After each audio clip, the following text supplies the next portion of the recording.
Hello, you're watching World Talks on TVP World. My name is Sasha Farbach. The G7 summit is getting underway on Monday in France against the backdrop of a surprise diplomatic breakthrough between the United States and Iran. While President Donald Trump says the Strait of Hormuz will reopen and markets have rallied on hopes of regional de-escalation, there are questions if Israel will abide by the potential deal. Meanwhile, the war in Ukraine continues with fresh Russian strikes across the country, claiming the lives of at least 9 people. We'll discuss the latest now with Jens Boysen, Associate Professor, Civitas University. Good to have you with us. Welcome. Good morning. Thank you very much. So from this last night going into Monday, G7 about to kick off, but the United States, Donald Trump saying there's this breakthrough deal. Do you see this now as he puts it, this breakthrough, this end of this conflict, or do you see this as another step of more complicated negotiations on the horizon?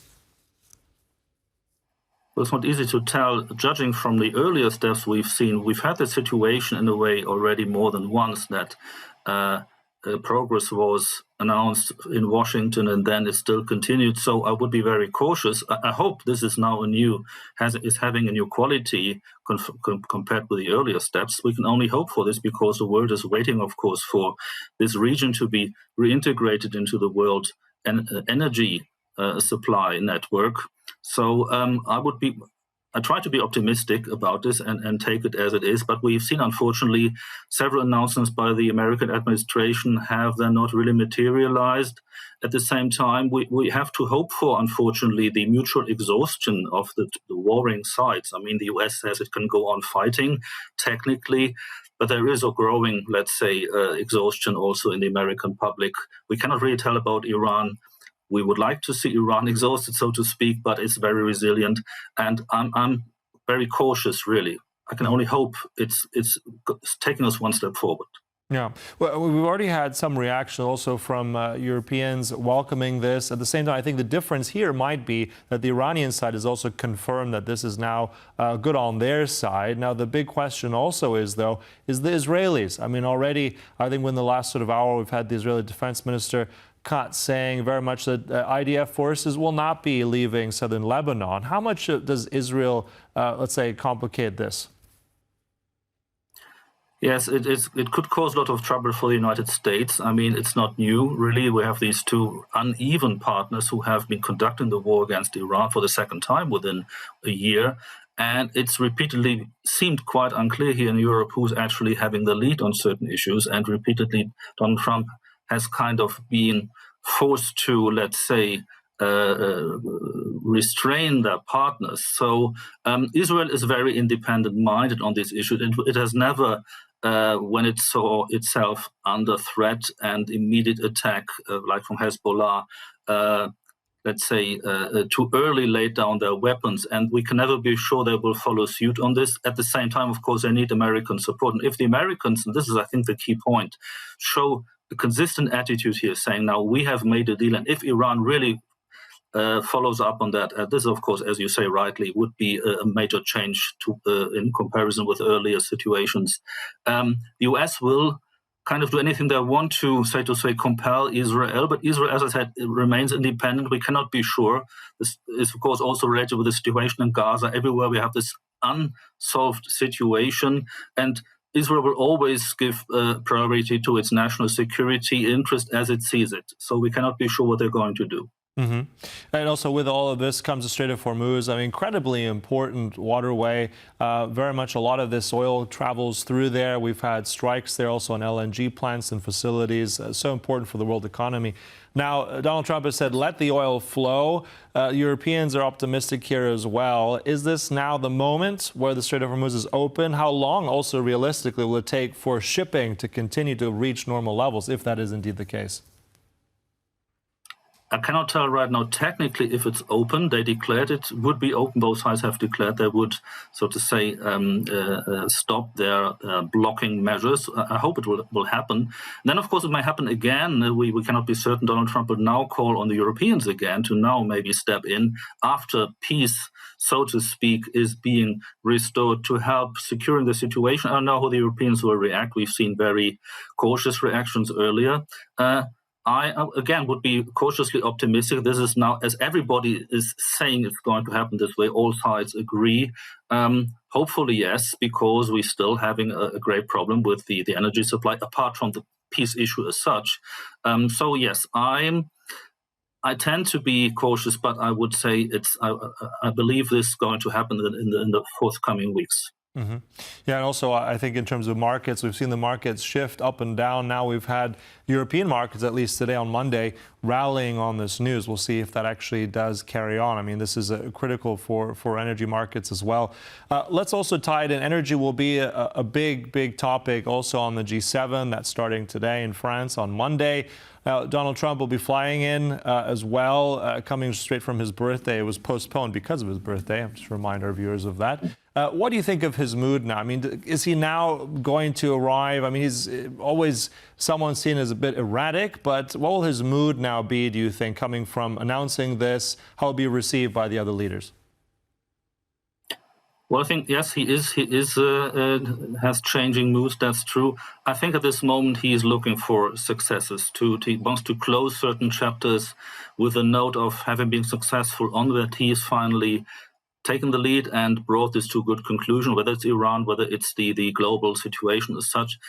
The U.S., I mean, he has this very, let's say, straightforward attitude. But I think this is really a moment of general exhaustion, not only because of the midterm elections that are pending, but he needs, I think he wants, so to say, confirmed success. And so he will probably try, as I expect at the G7 summit, he tried to be relatively, let's say, accommodating, relatively constructive as far as he can, given his temperament. So, yes, the USA also needs some rest, so to speak, and this could also be a moment to, so to say, restore or let's say, mitigate the tensions that we have seen between the EU and the US over this issue. Sorry, so I expect a relatively positive attitude. Mm-hmm. And then also in terms of this attitude, what do you think in your mind, if we look at the main points I'll be focused on during the G7, what in your mind will be those priorities? I mean, France is also, I mean, this is going to be very likely Macron's last major summit. Looking at what he puts in priorities, is it China, is it energy, is it AI? What do you think will be the lasting main topics that they'll focus on the summit? Well, as far, let's say, the agenda setting by the European Union or France is concerned, you're right. Macron is one of his last summits in his present function as president. He's also looking for a kind of success.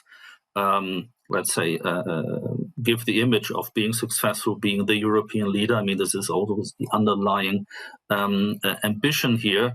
And he will seek probably, so to say, positive relations with Trump and to tell the world that this summit is opening a new, more positive chapter. Whether he will address in this situation the strategic autonomy of the European Union, I'm not sure about, because that can be taken in the United States in different ways. Actually, it's the American idea originally that the EU should be more resilient or more self-reliant in defense matters. This could be, if it's safe to say, if Macron gets his diplomacy right, he could bring this across as a positive step towards deburdening the US that is so burdened with other issues. Yeah, he will be looking for, let's say, a headline that can be connected with his name. Although, of course, it's not him alone, it's the European Union. The other thing is, the technology independence with China. This is now on the agenda of the European Union. This is another point where actually the EU is moving closer towards the original long-term American attitudes. That means simply limiting Chinese influence in the technology networks, whether it's 5G or general cybersecurity. This is another thing where Macron and the European Union could, so to say, show a constructive face towards Donald Trump. Hopefully, he will take up that positive note and make it into a common success, so to speak. Mm-hmm. And a common success also very much, at least for the Europeans and other G7 leaders, will be Ukraine as well. President Zelensky will be in attendance. Now, Zelensky and Trump apparently had a phone call before the summit. What do you think, looking at also these strikes that have happened over the last sort of morning and the last day, also strike in Kiev, 9 casualties across the country. What is Ukraine's, let's say, priorities going to be at this summit? What does success look like for Zelensky at the end of these few days? Well, for Ukraine, I think what has been going on for some time, that despite the war, when we can say due to the war, also despite the war, Ukraine is actually improving its position as an international player. Maybe a bit surprisingly, when we look back 4 years, we wouldn't have expected this. Ukraine is now an important security provider. It's a leading technology innovator. And Ukraine is looking for closer cooperation with the United States. It's never been Ukraine that's been, so to say, cutting the connection. It's usually been the, let's say, ambivalent or vague attitude on the American side. I'm sure Zelensky will not play out the EU against the US. It's not in the interest of Ukraine. Ukraine is now today getting into the official negotiation talks with the EU. And both the EU and Ukraine need American support. It's not always easy to get, and diplomacy is very important here.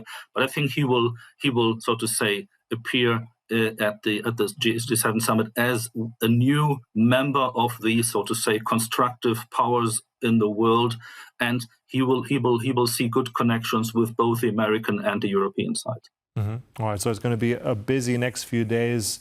Many topics being discussed there in France at the G7. Thanks for laying that out for us. That was our guest here today, Jens Boysen, Associate Professor, Civitas University. Thank you so much. Thank you very much. Have a nice day. And thank you for watching World Talks, but stay right here on TVP World for more news and commentary. Goodbye.